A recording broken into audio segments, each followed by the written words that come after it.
বাবা না, আমি বাবা না।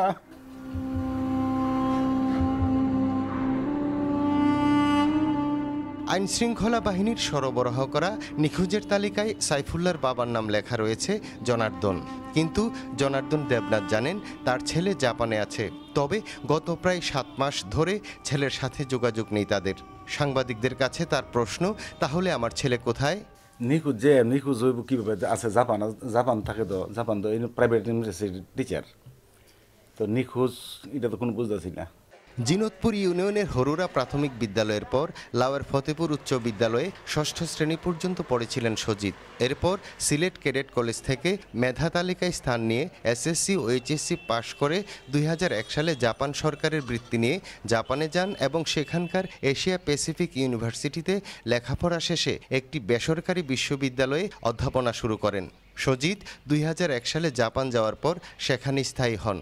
সেখানেই ইসলাম ধর্ম গ্রহণ করে নতুন নাম হয় মোহাম্মদ সাইফুল্লাহ উজাকি। খুবই ভালো ছিল, বলার মতো না। যখন আসতো এরকম অমায়িক আচরণ, অনেকেই আমাকে রাস্তাঘাটে দেখলে বলছে যে তোমার ভাই তো অনেক ভালো। স্থানীয়রা মেধাবী ও ভালো ছেলে হিসেবে জানত সজিতকে, কিন্তু এই খবরে হতবাক এলাকাবাসী। জিনতপুর বাজারে কাপড়ের দোকান রয়েছে জনার্দনের। সজিত ছাড়া তার আর এক মেয়ে রয়েছে। স্থানীয় ইউনিয়ন পরিষদ চেয়ারম্যান বলেন, মগজ ধুলাই করে অনেক প্রতিভাবানদের বিপদগামী করা হচ্ছে। তিনি বলেন, সজিত জাপান প্রবাসী, সে নিখোঁজ হবে কেন? সে লেখাপড়া এত মেধা ছিল, সে বাংলাদেশের সম্পদ, এটি আমরা জানতাম। পত্রপত্রিকা দেখতেছি অনেক মেধা ছেলেরা এইসবগুলোতে জড়িত হয়ে গেছে। সবাই তো আর হয়েছে না, যারা হয়েছে তো হয়েই গেছে, হয়তো তাদের ব্রেনটাকে ওইভাবে ওয়াশ করছে কোনো একটা শ্রেণী। পুলিশ জানিয়েছে 2015 সালের 24 এপ্রিল ঢাকার উত্তরা পশ্চিম থানায় সাইফুল্লাহ উজাকির বিরুদ্ধে সন্ত্রাস দমন আইনে একটি মামলা হয়েছিল। মামলার অভিযোগে বলা হয়, সাইফুল্লাহ উজাকি জেএমবির সক্রিয় সদস্য ও আইএসের সমর্থক।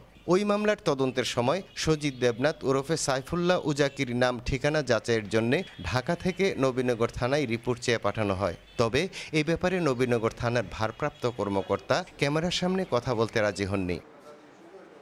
এই বাড়ির সন্তান সুজিত দেবনাথই পুলিশের ভাষ্য অনুযায়ী মোহাম্মদ সাইফুল্লাহ উজাকি। কিন্তু পরিবারের একটি এখন প্রশ্ন দেখা দিয়েছে, সে নিখোঁজ এই বিষয়টি পরিবার এখনও জানে না। তাদের প্রশ্ন, তাকে নিখোঁজ হিসাবে কেন চিহ্নিত করেছে আইনশৃঙ্খলা রক্ষাকারী বাহিনী? পীযূষ কান্তি আচার্য, এটিএন নিউজ, করুইবাড়ি, নবীনগর, ব্রাহ্মণবাড়িয়া।